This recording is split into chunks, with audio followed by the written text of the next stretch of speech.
Tottenham against Leicester, 2 o'clock kickoff at the Tottenham Hotspur Stadium. Spurs, depleted Spurs, decimated Spurs, Spurs running on empty, go up against a Leicester side who are probably, the only team in the league that are on worse form than us? Yeah, probably in the last 10 games. Them and Southampton. They just, them Southampton, they beat, I can see they won in the FA Cup against QPR, but since Ruud took over, his first game was against was against West Ham. That was on the 3rd of December. They then they won that game 3-1, which they were lucky to win that game. They then drew with Brighton 2-2 on the 8th, and since then they've lost every game. So they're on a run of seven losses in a row in the Premier League. Each game, they've conceded at least 2 goals, I can see. They've lost, apart from the Villa game, they've lost all their games by a margin of at least 2 goals as well. They've only scored in the game against Villa, and they scored at Anfield. And apart from that, though, they haven't scored a goal. But obviously, Everton were on a similar run. I think the difference between, when you compare this to the Everton game is Everton, yes, they were on a bad run when it came to winning games and when it came to scoring goals. No doubt about it. They were on shocking form. But to give to their credit, they were getting good results in the sense that they drew with City, they drew with Arsenal at the Emirates, they drew with Chelsea at home. So it wasn't like they were not getting any sort of results. It's just like they weren't scoring goals, and you can't go that many games without scoring goals. But it wasn't like they were just like a horrific team. They were just very bad at attacking. Leicester do seem to be just a horrific team. They can't score and they can't attack, and they've just seem to be losing week and week. And I think I think personally it's a bit different to Everton, but off the back of being 3-0 down to Everton at half time, a team who can't score, and they scored 3 against us, it's hard to know what kind of Spurs are going to turn up against this Leicester team. The thing is, I agree with you in terms of the sense of comparing Everton to Leicester, but I feel like the squad is under more strain this weekend than it was last weekend because of that game in Europe, and because of pretty much, apart from a couple of players, the same players are going to have to play out in Germany, literally, and the same players, and they're getting more tired and more tired and more tired. Yeah, that's also fair. Thing. That's also fair. And it's going to have to be a case of, can we just exploit them? They clearly have defensive deficiencies. I mean, that's obvious. I mean, they're playing who they're playing at the back at the moment. So they're playing, I don't know who their keeper is, Vestergaard and Wout Faust. I mean, that's probably the slowest centre-back partnership you're ever likely to find. Christensen's actually not a bad left-back, but I think the problem is, under Steve Cooper, they were a bit more pragmatic. So as much as they weren't good or weren't getting results, they weren't really getting battered like this, and they did get the odd result where they'll win 1-0 and they'll just shithouse it because they could have that pragmatic side. And when you got Faust and Vestergaard in a pragmatic team, some games they'll be able to see it out. I feel like under Ruud, they're trying to be a bit more expansive. He's trying to get them a bit further up the pitch and score goals. And with that back line, it's just a recipe for disaster. They're just getting caught in behind time after time again. They're just not able to kind of keep the opposition out at all. They're just getting exposed week in, week out, and it's not even really helping them attacking wise because they're not really scoring too many goals. And a lot of people are questioning whether, Ruud, if he loses another 2 games, that's 10 losses in a row potentially. Is this the El Sacico? Well, that's what some people are dubbing it, the El Sacico. I think Ruud... It has seemed to got a lot worse since Ruud has taken over. That's the reality. And it's sometimes it's be careful what you wish for. We saw the Leicester players celebrating after Steve Cooper got sacked out on a holiday with signs and everything saying we miss you, Enzo, and all that kind of stuff. But since Ruud has come in, they've been nothing short of shocking.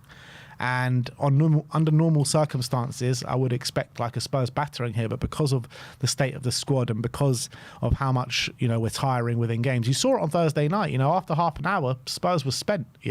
And Sonny did a massive job to really seal that game off in the second half. So I think it all comes down to if Spurs can put them away in the opening half an hour. We need to score literally 3 or 4 goals in that time. Yeah, agreed. Because similar to kind of how, it's not going to be a similar game, I think, probably to the first game of the season, but similar to that first game of the season where we battered them, we didn't completely take advantage of it, and then we allowed them back in the game, and they ended up equalising, and it was kind of very frustrating game where we should have put them to bed, and we need to do that in this game. And what we know about Ruud's team is they're going to be a bit more on the front foot. They're going to come after us a bit. They're going to try and score goals, and they're going to try and get Vardy in behind. And they do have in Mavdidi, El Khanous and Vardy some threats in that forward line if we allow them to get up the pitch and we allow them too much space. So we've got to watch out for that. But as well, our front line should definitely be licking their lips at that back line and think we can really get at them and we can get in behind them, and if we can really create chances here. But you're right, it's the problem is as well, if they play in the middle, they've got Samari there. If they can potentially play Skip in there, Buonanotte as well. He came off the bench last game. I like Buonanotte. He's a good player as well. So in that middle, we could be really getting tired running on empty a bit, and they'll probably fancy their chances to take advantage of that. Yeah, they definitely will, and they're desperate to get points on the board, as are we. And they're just like, when's the last time they actually won a game?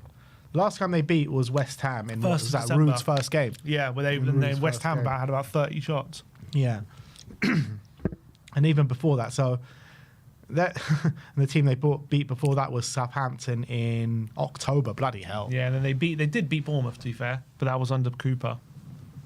Yeah, no, that was just before the Leicester game. So look, I mean, it's just like really difficult to predict what kind of how we can muster up some energy from somewhere. And Hoffenheim in their own right was struggling massively in the Bundesliga, you could say a bit similar to maybe what Leicester are struggling in the Premier League. And the Bundesliga is obviously a lower level than the Premier League, and you look how Hoffenheim really dominated us in that second half. So I mean, you can draw some comparisons from Hoffenheim and Leicester, how they're doing this season. Obviously Hoffenheim are a better side because they finished where they finished in the Bundesliga last year, and they've got players like Kramaric, who, funnily enough, used to play for Leicester. Oh, they've just got a bunch of injuries this season as well, yeah. But in terms of how their seasons are going, there are comparisons to draw there. I mean, potentially, I think Leicester are doing a lot worse in the Premier League than Hoffenheim are doing in the Bundesliga.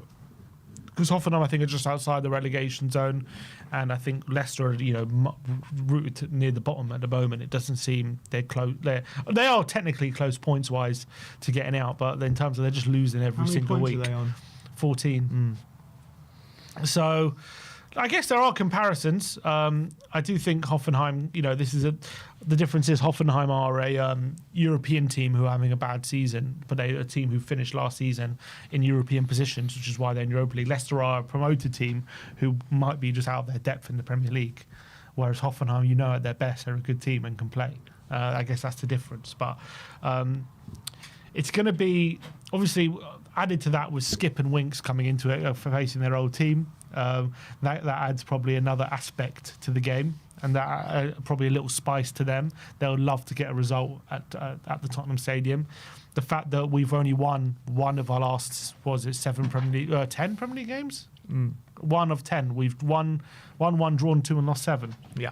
So, I mean, we're on comparable form to them. That's the truth. I guess the difference is, when we're losing, it's a lot closer. When they seem to be getting battered every week, and we're kind of, most of the time, it's the games are a lot closer with us. But Leicester, this is a game we just have to make sure we're exploiting them, and they're gonna, I'm sure, come up with a plan. They're gonna bring their A game. And they do have good players. I like Justin. I like Christensen at fullback. I like Sumare. I think he's decent. I like Mavdidi. Vardy just seems timeless. How many goals is he on this season? Even in a struggling Leicester team, he's still on 6 goals, is it? Yeah. So, I mean, he's still scoring goals, and he's still got that timing of the run and that little bit of pace to get away from people. So this ain't going to be a foregone conclusion, but with the amount of goals they're conceding, you just got to fancy our chances that the firepower we have can just put them to bed early and just kill the game out. That's what we've got to hope for. Yeah. Do you think we can do it? Do you think we can muster up any sort of energy? Because you saw just at the end of that game against Hoffenheim, the players just dropped to their leg, dropped to the knees, dropped to the floor. It's just like, no matter who you're playing, even if you're playing a championship side at this moment in time, it's going to be so difficult because whatever you want to say about how poor Leicester are, at least they've got the week's rest. At least they're going to have better fitness levels and energy levels, and that's what it might come down to this weekend. I agree.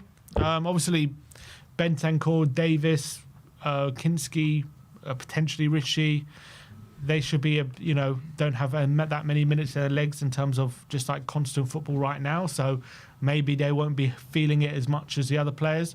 But, the likes of Gray, we said he might not start, but if he does, Bergvall, Decky, Son, Maddison, Porro, they've just been playing so much. And, they've got to find they just have to somehow find another gear or somehow find that energy from somewhere to get over the line in this game. It's going to be super difficult, don't get me wrong.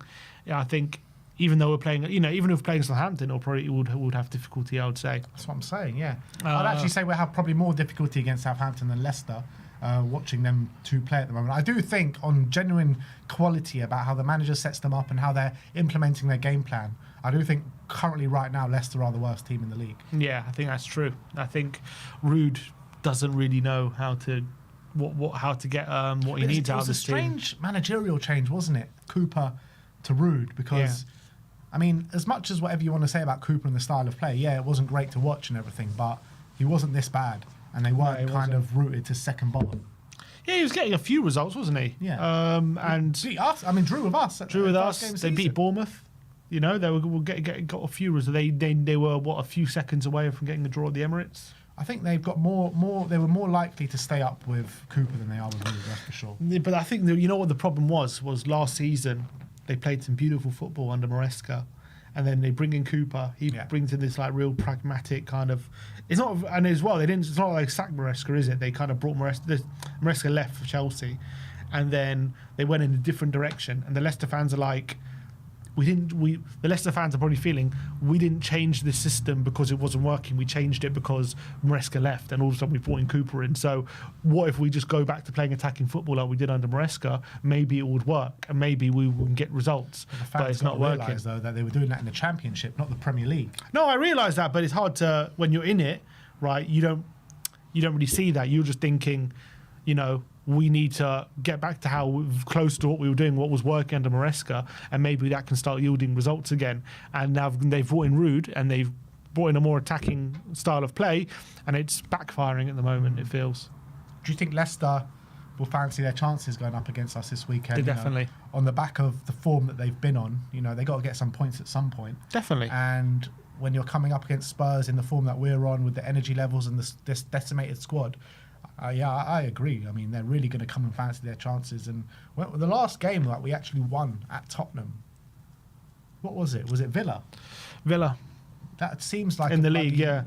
Obviously, we had 2 cup wins against United and Liverpool, but in the league it was Villa. That just seems like a whole world away. That game, it really does. It is a whole world away. And we've been through so much since then. Things were going great then, but now. It's that was even before like the Ipswich and Palace debacles. Like everything was rosy, sunshine and roses. It's not been like that since. Do you think Levy might push the button if we lose this game? No, I actually don't now. After the win on Thursday, I think that's bought him a bit more time. Each win buys him a tiny bit more time because again, as I keep saying, with the injury wise, we're so close to getting these players back. I think he's just going to want to give him the chance to get that player. He want to give him as much chance as possible to get close to getting those players back. So I do agree. Even if we lose, I don't think he sacks him. I do agree. I think if we lost yesterday, I think maybe he would have. I do agree with that, and I think like with the players coming back, with Romero coming back, Van der Ven coming back in the space of the next week, you've got players coming back at the beginning of February. I think we just see it through at this moment in time until the Liverpool game. But the noise will be louder than ever. That'll be true. If we lose tomorrow, yeah. Yeah, on Sunday, yeah. On Sunday, yeah. But I'm actually really worried, like I have been pretty much every game going into, but this one particularly because it's a team that's been shocking all season, and they seem to be getting worse and worse and worse. And I think it'll just, we all know the state of our squad, and I just think it's incredibly difficult to manoeuvre ourselves through games. I completely agree. That's what I've been saying. I completely agree with that. I think now more than ever. Yeah, it's getting tougher and tougher because we lost Sarr, we lost Bassoon. That's what Andrew's saying in his press. He's saying we are getting players back, but the trouble is, at the moment, because we're using so many players, the trouble is the chances of these players that we're currently using getting injured before these players come back is with each game is increasing. But that's what I've been saying over the last couple of weeks, right? That's why I was fuming that Reguilon didn't start ahead of Porro on the game against Everton, right? Because you had to play Porro again on Thursday night. So, I mean, in certain cases, that's what I'm saying. The management of the squad has been poor. But it's not even just games. It's just like training as well. Like, it was just the fact that there's a lot of pressure on them in general. The chances increase. And so I mean, the players that some players just as much as like we can't do it for everyone. The players that can have respite should be getting respite, and sometimes they're not. But then that's fair. Sometimes, I mean, it's limited. I mean, we are talking. It is limited, yeah, of course it is. But let's just hope we can somehow get to the other side of this. It was getting harder and harder each week to see where this when it's coming. Maybe that's why Moore should start tomorrow, because Sonny as well put in a massive effort last night out in Germany, and we're going to need him so much in the coming weeks. And Moore. He's starting to play really well now, back again from injury and stuff like that. So I think Moore should probably start actually on Sunday. I'd like him to. See Moore, Richarlison, Kulusevski. Yeah, it'd be a nice front three. Or do we start Moore on Thursday? Oh, one of them he's going to have to start. I think you can't just keep him on the bench at this point. You have to. Can't you start Moore in both games? Maybe you can, but I think Son has to start one of the games. So up to Ange to decide which one it is. It's difficult. It's really difficult. I mean, these decisions, sometimes you're damned if you do, damned if you don't. But I understand the logic in both, to be honest. I think they should just look at it, get the sports science behind, and whoever's closest to the red zone, basically, just don't start that game. I kind of agree with that, to be honest. But I don't know. I don't know what their how. We don't know, but that's what they should be doing. Who do the other bottom teams have? So Leicester got us. Wolves have Arsenal and Everton away at Brighton. So, and who's Southampton got? This is who we're looking at now. Who's predicted for Everton to win? Southampton, Newcastle. I did predict Everton to win, yeah. But you've also predicted Spurs to win. So, yeah, true. Do you think we will get the 3 points? I think we'll do it. How are we going to do it? We're going to drag us over the line. We're just going to score a couple of early goals, and we're going to make sure that we don't concede more than a goal. I think it will be an ugly win. I think it'll be like a 2-1. I think first half we'll get a couple of goals. We'll start fast like we did against Hoffenheim. We'll go at them. We'll really try and put the game to bed early. We'll get the second goal, and then we'll probably start to tire. Leicester will probably start to come at us, and we're just going to have to batten down the hatches and try and see it out. But I think we'll probably win it 2-1. That's what I'm predicting. The problem is I anticipate even more tired Spurs than what we saw on Thursday night. And on Thursday night, we tied literally after half an hour, 35 minutes. So we're going to need to literally put them away in the opening 20 minutes or something in this game if we want to win the game. That's the reality. I've done that before. We have done it before, but can we do it again? It's a good question. It's a good question. Look, there's a very good real chance we drop points or we lose on Sunday. A very real chance, and we have to be prepared for that. If that happens, we have to be prepared for that possibility. And will we freak out? Will Spurs panic? Will they press the button? Or will they just allow Ange the opportunity to get the players back when we're so close? I think obviously having Davis back will help a bit as well, because he played well yesterday. Obviously he did play against Everton as well, and that didn't help. But I don't think we'll be doing the back three experiment again. So that should help. But, Vardy in behind, he's a tricky player. I am a bit worried about him because you saw how Calvert-Lewin was just getting in behind every time. And if we allow Winks to play Vardy in behind, whatever you want to say about Winks, he's a good passer. And if you give him time, and he can find Vardy in behind. And we don't have the fastest centre-backs right now. So there is definitely, if I'm Leicester, I'm looking at that and thinking we can definitely get goals here. There's chances. But Tottenham have just got a back that Leicester's backline will crumble under the pressure if we can put them under it. Let's hope so. Got to get 2-3 goals in the opening 20 minutes and just ride out the game after that. Essentially, that's what we got to do. So I'm hoping we can do that. I don't have too much confidence going into it. In terms of my score prediction, I think it's going to be something like 1-1 or 2-2. I think maybe we'll take the lead, but I do see Leicester coming back into it in the second half. Yeah, I see that as well. And let's just hope by hook or by crook we get this win over the line, because score prediction. 2-1. I'm going 2-1 to Spurs. Tottenham. So you're going 2 goals early, and then Spurs only to concede 1 in the second half. Yeah. That's what I'm going for. All right. Well, let us know your score predictions. That is your Leicester You didn't give preview. yours. I said 1-1 or 2-2. 1. Oh, right. Okay. I gave a double salvo. Probably 2-2 more than 1-1, to be fair. I think, look, as Madison said last night, scoring goals ain't our problem. It's stopping the other team scoring, and particularly with the situation that we're going through, it's going to be even harder than it ever has been before. So we're probably lucky that we're coming up against a team like Leicester opposed to anyone else. But next weekend, after the Elfsborg game, we've got Brentford away. Brentford, then Liverpool, then Villa. It's like... That's where our season is make or break, really, that week. Yeah, but look... That is our match preview. Sim and Barry on the watch along with you tomorrow on Sunday. So Amir, tune in for Barry? that. Sorry, Amir. Yeah, Sim and Amir on the watch along with you on Sunday. I'll be at the game getting all the action from inside the Tottenham Hotspur Stadium. But let us know your thoughts on the game in the comment section below. Put your score predictions in the comment section below as well. And like, subscribe, and comment. And as always, come on, you Spurs.